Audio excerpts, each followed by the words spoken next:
Tornadoes are the scariest part of severe weather season. Tornadoes kill and cause devastating damage in seconds. Meteorologist Kaylee Dion is here to explain how a tornado forms. Kaylee? When we're talking about severe weather, there's a lot of parts and pieces, and one that we're going to focus on right now is the tornado. How does it begin? How does it continue? What are the parts and pieces to help you fully understand this terrifying phenomenon? So when you look outside on a day that we have severe weather, you see these large billowing clouds. They're called cumulonimbus clouds, and they go extremely high in the vertical. I mean, 40,000 feet, 50,000 feet, and sometimes more than 60,000 feet straight up. But it's what happens below toward the surface that is the tornado, the scary part, the most dangerous part. What happens is, pulling out of the thunderstorm is this dry air that then mixes with the warm, moist air at the surface, which is the red arrows, the dry airs, the blue arrows. When this comes together, it starts a circulation. It's called a mesocyclone, and that's what's going to happen right here in the vertical, and it starts to stretch up. When it stretches up, it starts to rotate faster. It's kind of like when you have a figure skater and they start to spin, and the closer their arms come to their body, the faster they spin. The same thing here. The entire thunderstorm is already rotating. So then when you start to get that vertical column of rotation, it helps to have the lower base of that cloud near the updraft region, which is the wall cloud, start to rotate. And then this is where that tornado begins. It starts to drop. It's a funnel cloud. When it actually reaches the ground, it is considered a tornado. And what's whipped up around that tornado is the most dangerous part, the debris. So you're looking at this, and sometimes these speeds 100 to 150 miles per hour, sometimes up to 300 miles per hour, and can go as wide as 2 miles. And then picking up at those speeds, cars, homes, even people, and that is why this is the most dangerous part, and you should avoid being anywhere near a tornado no matter what, if you want to take pictures or not. So we want you guys to really help us during severe weather season, but safely, by sending us pictures or video of what you're seeing. One way you can do it, Facebook, just follow us, 41 Action News, or follow our entire weather team. We're all on Facebook and would love to get your pictures and video, and again, please make sure you're staying safe doing it. You can also tweet us at 41 Action News, as well as our weather team. You can also email them to report@kshb.com. These pictures help us to know what's going on around the metro when there is severe weather. Gary?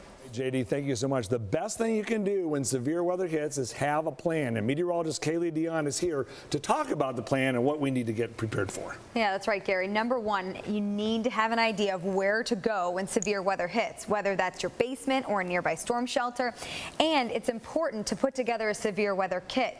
It should include things like a battery-powered radio, flashlight, first aid supplies, food and water, plus copies of critical medical records. You can also pack a whistle. It can be very helpful if you are stuck in rubble after a storm. It can help rescuers find you. You should also practice a tornado drill at least once a year with your family. Knowing exactly what to do when severe weather hits could save your life. Gary?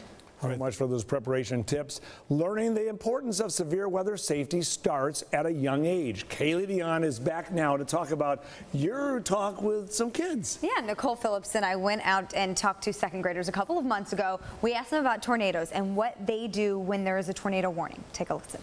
What do you think a tornado looks like?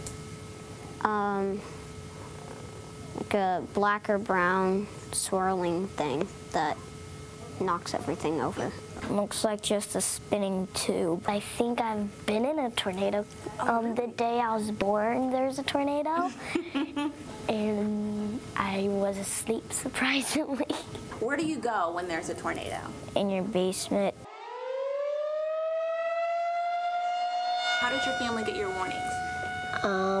Well, on their phone, they have like this weather channel app, and they and then like their phone beeps or something. I usually look at my iPod, or me and my dad like to watch the rain, so we go out on our porch.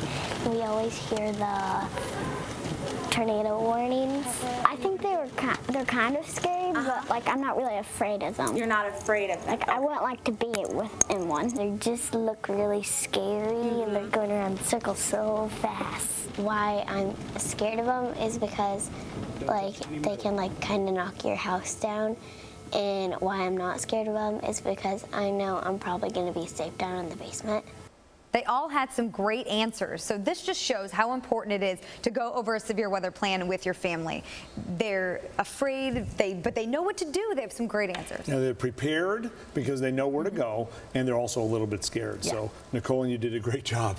So it's fantastic. One of the best ways to stay safe and stay ahead of severe weather is by downloading our Storm Shield weather app. It works just like a weather radio on your phone. It gives the latest weather data and alerts for your area. It's available for both Android and Apple phones, and you can sign up for Weather Call. We will call you if a tornado is issued. You can also stay up to date by downloading our 41 Action News mobile app. It has detailed forecasts, and you can track radar. And we stream our live weather coverage through the app. When severe weather hits, find out how to download at kshb.com.